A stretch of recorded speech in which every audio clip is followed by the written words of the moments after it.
All right, so let's talk about domain and range and functions, all right? So we have three equations.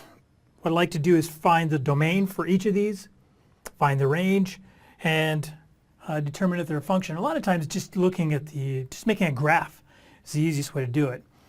So this one here, if you were to put that in your calculator, you're going to get something that looks essentially like this. That, and we'd have a vertical asymptote right through there at that 5. Okay. Now, the main thing when we look at domain restrictions, though, would be, for example, we don't want to have 0 in our denominator, or we don't want to have the square root of a negative number. So, focusing on that, so again, working on here on the domain. So what you can see right away is that x cannot be equal to 5. So the way you used to write this out would be that, of course that's a nice way of doing it, x has got to be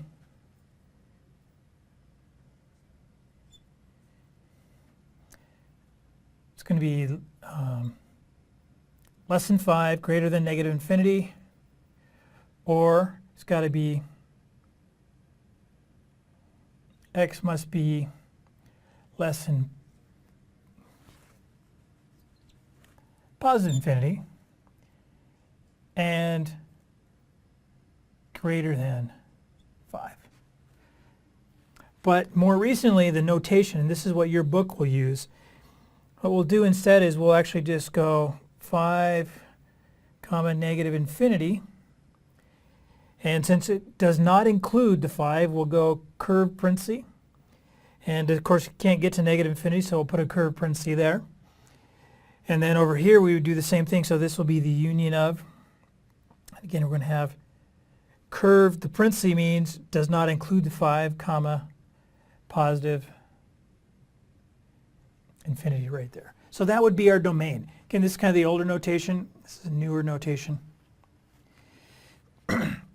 And of course that agrees with right there. We can't cross that asymptote, so that's why we have to exclude the 5. Now if we're trying to find the range, so let me just get a little bit of room here.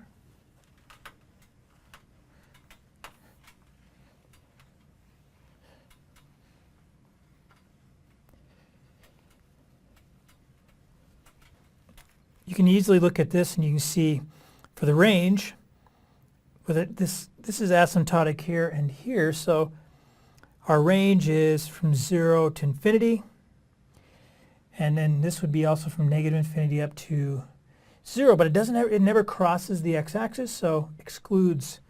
So when we start talking about our range, it's everything except for y equal to 0. So the way we would write that out then would be curved parenthesis, negative infinity, comma, 0. Curve because it does not include the 0. Union, 0 to positive infinity. Like that. So there would be our range. And then the last question is this a function? And if I were to do the vertical line test, you can see at no time do I cross my graph more than once. So in fact, this is the function. Okay, so there's our first example.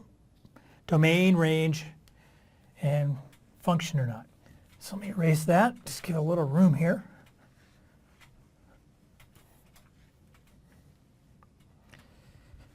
Okay, so coming over to this one, thinking about the graph, square root would normally be like that, but in this case we have a negative x with the 4, so it shifts it. And so if you were to graph it, you're going to get something like that. This is a 4. Again, you would just get this from just putting it straight into your calculator. So starting off again like we did here with the domain.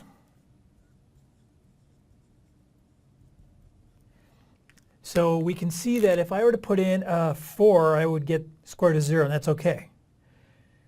But I can't put in, if I put a 5 in, then I would have the square root of negative 1. So what we're really saying here is that x must be less than or equal to 4. Could be a 4, could be a 3, that's fine, but of course it can't be a 5. And then we could put negative numbers in, because if I were to put a negative 3 in, for example, it becomes positive, and then I can take the square root of that. So there's our domain, x must be less than or equal to 4. So let's use the notation we did over here a moment ago. So clearly I could be at negative infinity up to and including the 4. So since it can include the 4, I'll use the square bracket. Okay, so that is our domain. And then dropping down here, the next question is, what is our range?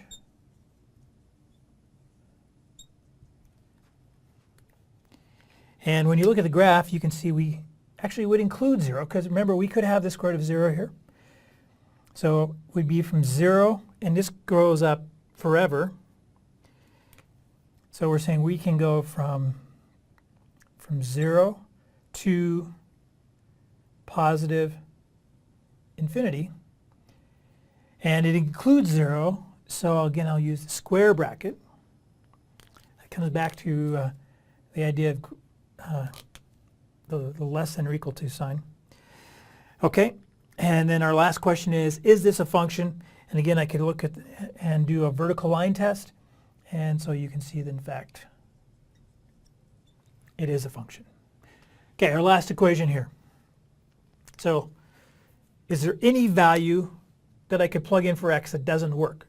Over here we didn't want to have negative numbers inside the root. We didn't want to get to 0. But you can see I could put in negative or positive values or 0 and it all works, right? So my domain then would be simply from negative infinity up to positive infinity. And actually, if we were to graph that, some of you already may know what that looks like, but it's going to just look like a nice U like that. So when you think about the range, we could be 0. It's the smallest value we can be, and we can include the 0. Can't be negative at all, but we'll go up to positive infinity. And the last question is this a function or not? Then again, I can do the vertical line test. Definitely passes that. So then we could say that this is a function. All right. So let me erase this and we'll do one more example. All right. If I have a function, let's say I have h of x equal to negative x squared plus 4x plus 1. Now, if I were to ask you to find h of 3. So in other words, if x is 3, h of 3 would be equal to, and you just plug in your 3 in it. I think most of you will find, probably already have done that.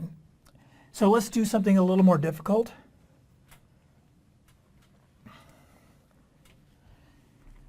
What if I ask you to find h of a plus 4?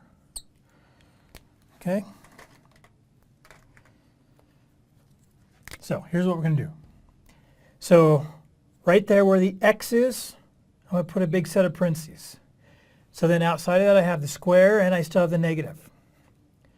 Plus 4 times, and where the x is, again I'm going to put a big set of parentheses, plus 1. So I've simply taken the original equation, I've rewritten it, no x's, but I have these big blanks. So into those blanks I want to plug that, a plus 4.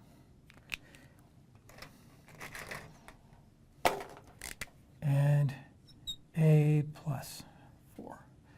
Let me make that a little darker so you can actually see it. Okay, so negative stays there. This is squared, so it's more accurate to write it out as a plus 4 times a plus 4 plus 4 times, and actually, while we're doing this, let's distribute the 4. So 4 times the a gives me 4a. 4 times the 4 gives me 16. And then I have plus 1. All right, so continuing this now, I need to actually FOIL this out. So a times 4, 4 times a, 4 times 4. So again, I'm just going to leave my negative there. It's going to give me a squared plus 4a plus 4a again plus 16. And here's my 4a. And I can combine like terms here. 16 and 1 gives me 17. Okay. Oops, and I forgot my parenthesis right there. Okay. So now I need to distribute this negative sign. So the negative sign is going to go to all the terms in there. So I'm going to have negative a squared. Actually here, this is 4a and 4. That's 8a. Put the negative in front of it. So negative 8a, negative 16, plus 4a plus 17. So now we're almost there. We just need to finish combining like terms. So we still have negative a squared. I have a positive 4a, a negative 8a. So I have negative 4 a's. I have a 17 and a negative 16. That gives me a plus 1. So there we go. Here's our function h of x, evaluated at a plus 4. Just plug it in and simplify. All right, that's it.